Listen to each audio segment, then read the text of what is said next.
Hello बच्चों, कैसे हैं आप। मैं अरविंद आर क्विक रिवीजन चेकलिस्ट में मैं फिर से आपका एक बार स्वागत करता हूं। आज हम चैप्टर पढ़ रहे थे, फर्स्ट चैप्टर इलेक्ट्रोस्टैटिक। आज का बड़ा इम्पोर्टेंट टॉपिक है क्या है आपका आज का टॉपिक, कूलाम का नियम। आज हम बात करते हैं कूलाम का नियम। ये कूलाम का नियम जो है वो क्या कहता है कि इस नियम के अनुसार आज का क्विक रिवीजन चेकलिस्ट में हमारा पहला टॉपिक कूलाम का नियम। हम क्या पढ़ रहे थे, इलेक्ट्रोस्टैटिक वाला चैप्टर पढ़ रहे थे। इलेक्ट्रोस्टैटिक में हमने इससे पहले शॉर्ट वीडियो में देखे थे, 4 शॉर्ट वीडियो हैं जिसमें पढ़ा था। अब आगे बात करते हैं। तो देखिए कूलाम का नियम क्या होता है। यहाँ पर हमने कहा कि 2 आवेश हो गए, एक ये हो गया और एक ये हो गया। 2 बिंदु आवेश हैं, एक को हमने नाम दिया Q1 और दूसरे को हमने नाम दिया Q2, और ये दोनों के बीच की जो दूरी हो गई वो हो गई R। तो क्या कहता है कूलाम का नियम, किस नियम के अनुसार। पहले मैं बता दूं आपको थोड़ा सा कि अगर 2 प्लस आवेश हैं या 2 माइनस आवेश हैं तो इनमें क्या होगा, प्रतिकर्षण होता है। क्या होता है, प्रतिकर्षण। लेकिन अगर विपरीत प्रकृति के आवेश हैं, समान प्रकृति में प्रतिकर्षण, विपरीत प्रकृति के एक प्लस एक माइनस, तो इनमें होगा आकर्षण। क्या होगा, इनमें आकर्षण होगा। तो हम क्या कह सकते हैं कि कूलाम का नियम क्या कहता है कि किन्हीं भी 2 स्थिर बिंदु आवेशों के मध्य लगने वाला आकर्षण या प्रतिकर्षण बल, क्या बताया, किन्हीं भी 2 स्थिर बिंदु आवेशों के मध्य लगने वाला आकर्षण या प्रतिकर्षण बल उन दोनों आवेशों के गुणनफल के, उन दोनों आवेशों की मात्रा के गुणनफल के समानुपाती एवं जो बल है वो दोनों आवेशों के बीच की दूरी के वर्ग के व्युत्क्रमानुपाती होता है। ठीक है, इसे हम कहते हैं कूलाम का नियम। फिर से सुने, कूलाम का नियम क्या कहता है। इस नियम के अनुसार किन्हीं 2 स्थिर बिंदु आवेशों के मध्य लगने वाला आकर्षण या प्रतिकर्षण बल उन दोनों आवेशों की मात्रा के गुणनफल के समानुपाती एवं दोनों आवेशों के बीच की दूरी के वर्ग के व्युत्क्रमानुपाती होता है। यहाँ से हम क्या कह सकते हैं, समीकरण 1 एवं 2 से, तो हम लिख पाएंगे इसको समीकरण 1 एवं 2 से। समीकरण 1 एवं 2 से आप लिख पाएंगे कि क्या F समानुपाती Q1 Q2 by R square. आपको यहाँ पे एक इम्पोर्टेंट बात याद रखनी है कि आपको इसका स्टेटमेंट जरूर याद होना चाहिए कूलाम के नियम का। क्या कहता है ये नियम, इस नियम के अनुसार किन्हीं 2 स्थिर बिंदु आवेशों के मध्य लगने वाला आकर्षण या प्रतिकर्षण बल दोनों आवेशों की मात्रा के गुणनफल के समानुपाती तथा दोनों आवेशों के बीच की दूरी के वर्ग के व्युत्क्रमानुपाती होता है। यहाँ पे हम ये समानुपाती के चिन्ह को हटाएंगे तो एक नियतांक आ जाएगा K, sorry F equal to K Q1 Q2 by R square.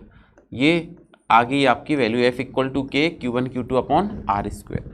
अब यहाँ पे K एक समानुपाती स्थिरांक है जिसका मान CGS के लिए 1 होगा। CGS इसका मान जो है वो CGS मापन पद्धति में K का मान कितना होगा, 1 होगा।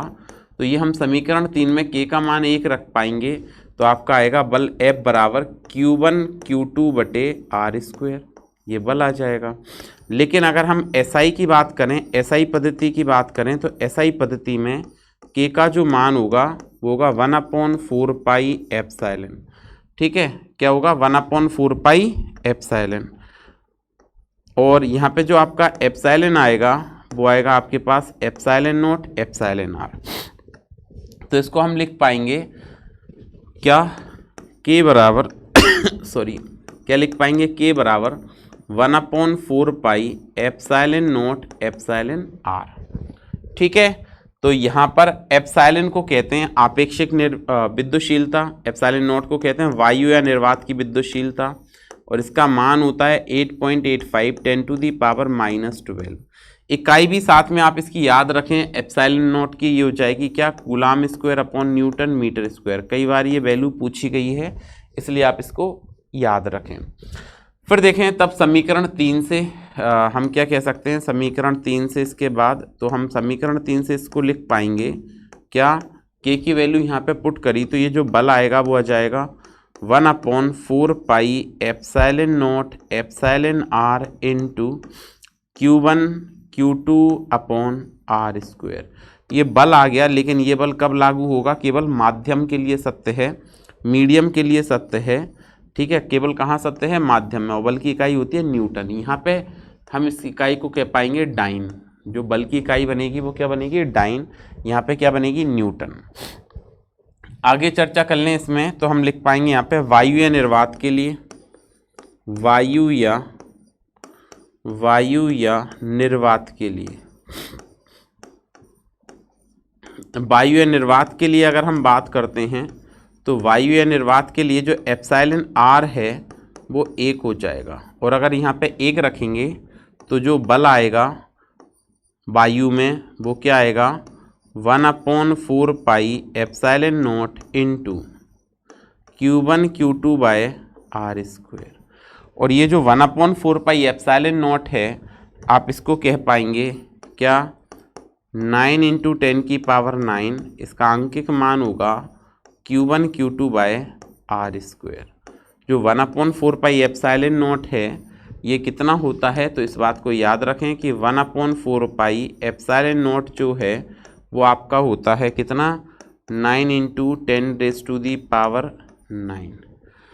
तो ये आपका कूलाम का नियम हो गया, समझ आया। फिर से एक बार हम रिपीट करते हैं कि कूलाम का नियम देखिए क्या कहता है, कि कूलाम का नियम कहता है किन्हीं दो स्थिर बिंदु आवेशों के मध्य लगने वाला आकर्षण या प्रतिकर्षण बल उन दोनों आवेशों की मात्रा के गुणनफल के समानुपाती एवं दोनों आवेशों के बीच की दूरी के वर्ग के व्युत्क्रमानुपाती होता है।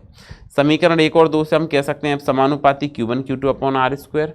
समानुपाती को हटाएंगे तो एक नियतांक आ जाएगा K, तो F बराबर K Q1 Q2 upon R square. CGS में K का मान 1 होगा तो यह जाएगा K की जगह 1 Q1 Q2 by R square.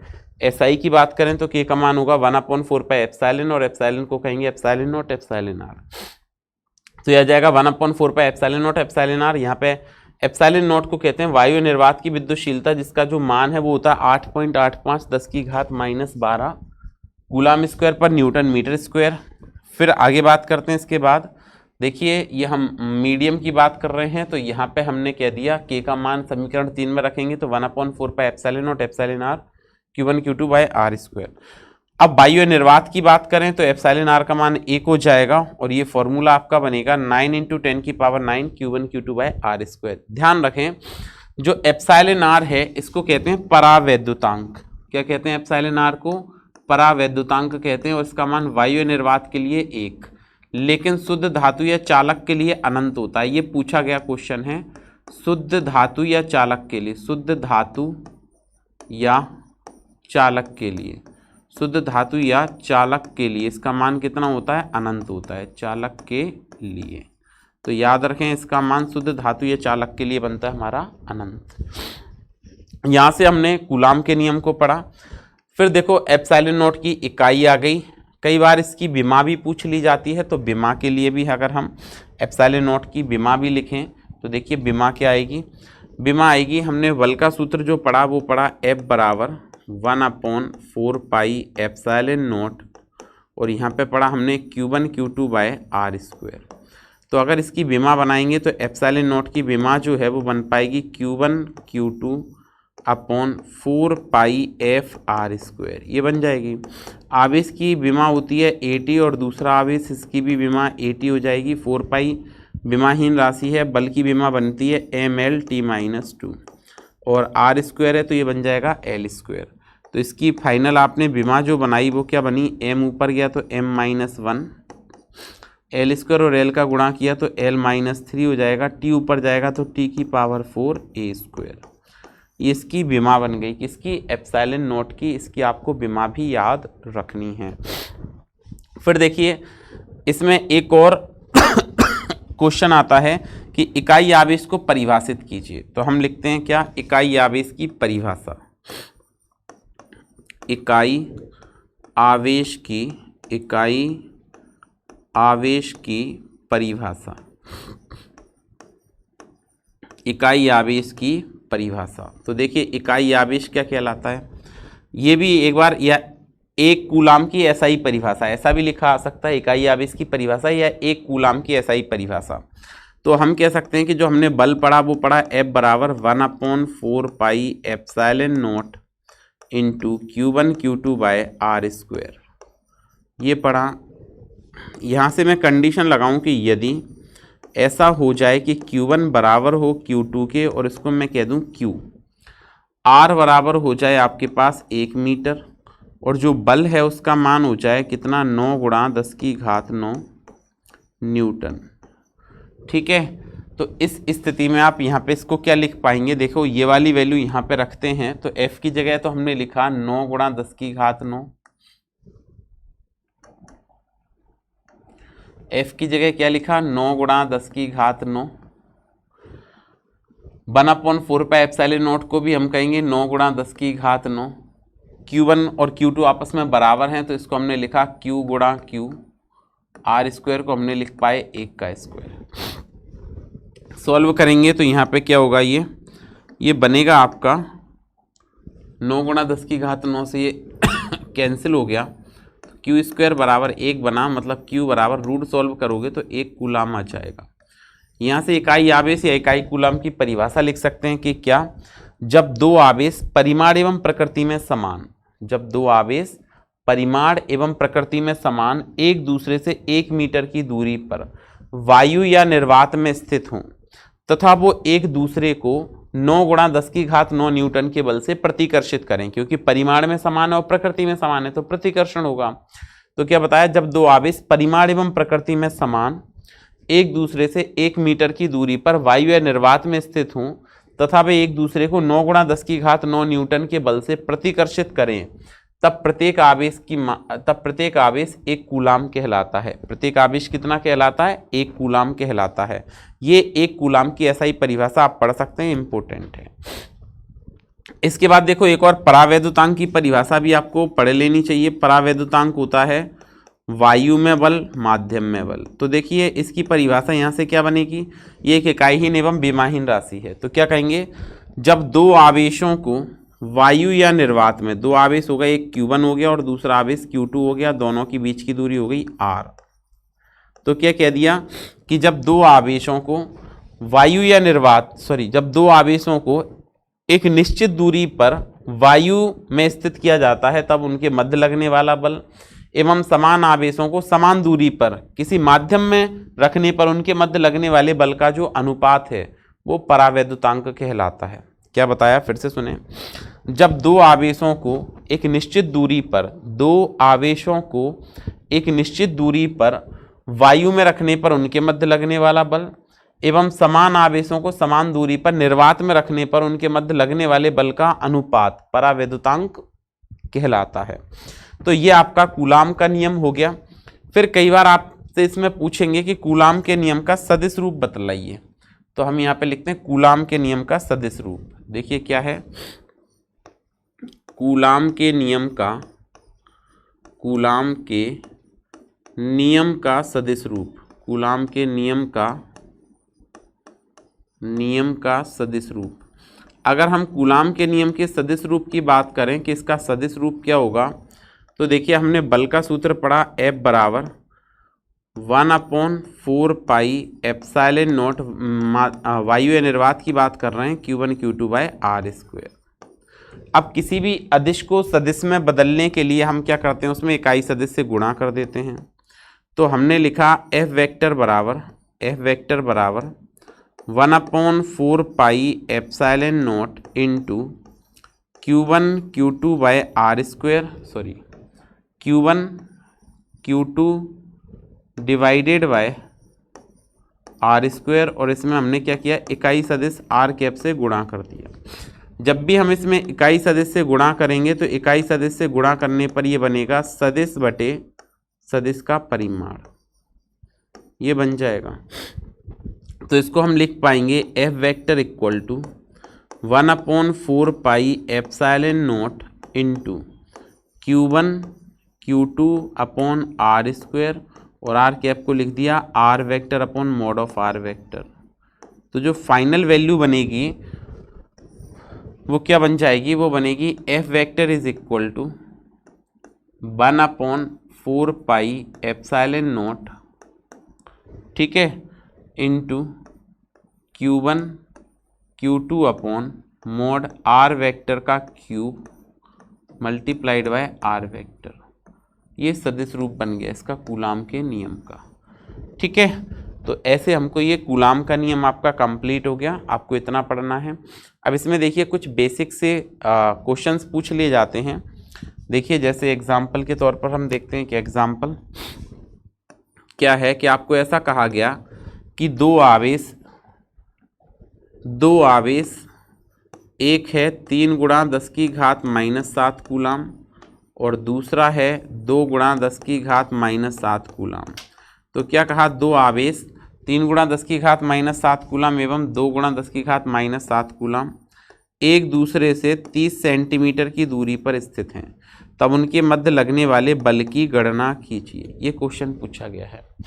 तो इसको सॉल्व करना बिल्कुल आसान है। वायु निर्वात में रखे हैं तो हम यहाँ पे ऐसे कह सकते हैं क्या, F बराबर 1/4 pi epsilon naught Q1 Q2 by R square. इसको लिख पाएंगे तो हमने लिखा 1/4 पाई एप्सिलॉन नॉट होता है आपके पास में 9 गुणा 10 की घात 9 Q1, 3 गुणा 10 की घात -7 Q2, 2 गुणा 10 की घात -7 बटे R स्क्वायर। R स्क्वायर का मतलब हो गया 30 सेंटीमीटर, मतलब 30 गुणा 10 की घात -2, इसका क्या कर देंगे, स्क्वायर कर देंगे। अब हमने इसको सॉल्व किया तो ये बन जाएगा F बराबर कितना, 9 गुणा 3 दूनी 6 इंटू 10 की घात 9 गुणा 10 की घात -14 डिवाइडेड बाय 30 का स्क्वायर करेंगे तो ये 900 हो जाएगा और ये 10 की घात -4। इसको हमने सॉल्व किया तो ये 2 जीरो से ये दोनों जीरो कैंसिल आउट हो गए, ये बचा 10 की घात -2, 9 से ये 9 कैंसिल हो गया। अब देखिए इसको सॉल्व कर देंगे हम, सॉल्व करेंगे जब आगे तो ये कट जाएगा और ये कैंसिल होके आएगा क्या, अगर हम देखें तो ये सॉल्व होके बनेगा आपका प्लस के 9 से इसको कैंसिल कर दिया तो 10 की घात -5 बचेगा और इसको कैंसिल कर दिया तो 10 की घात -3। तो जो बल आएगा वो आ जाएगा 6 गुणा 10 की घात -3 न्यूटन। ये बल आ गया। क्या बात समझ में आ गई? ठीक है, इस प्रकार से हम इसकी कैलकुलेशन करते हैं। एक और क्वेश्चन देखते हैं इस पे। देखिए एक और एग्जाम्पल बताते हैं आपको नेक्स्ट। वो क्या है कि दो आवेश दिए गए हैं आपको, एक है 0.4 माइक्रोकूलाम और दूसरा है Q2 बराबर 0.8 माइक्रोकूलाम। एक दूसरे से एक निश्चित दूरी पर रखे हैं, तब इनके मध्य जो बल है वो लगता है 0.2 न्यूटन।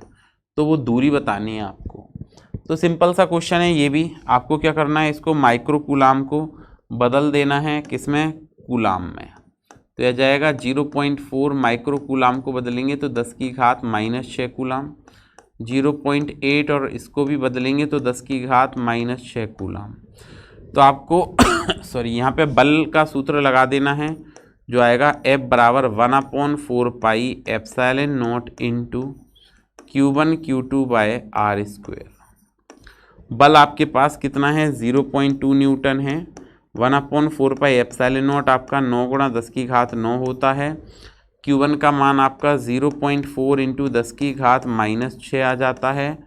Q2 का मान आपका 0.8 गुणा 10 की घात -6 आ जाता है डिवाइडेड बाय R स्क्वायर। इसकी आपको गणना करनी है। अब देखिए इसको सॉल्व करने का तरीका क्या होगा। हमने कहा यहाँ से ये दशमलव हटाएंगे तो ये भी हट जाएगा, 2 से ये कैंसिल कर देंगे 2 बार। ठीक है, अच्छा ये 9 है तो ये 6 और इसकी 3 इधर से कैंसिल हो जाएगी तो ये -3 रह जाएगा।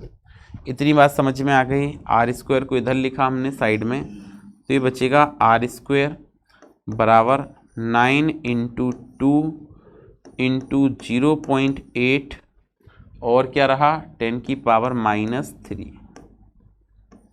अब ये डेसिमल हटाओगे तो नीचे एक 10 हो जाएगा। इस 10 को अगर हम आगे सॉल्व करेंगे तो ये बनेगा कितना, ये बनेगा R बराबर √9 इंटू 16 और -4 बन जाएगा।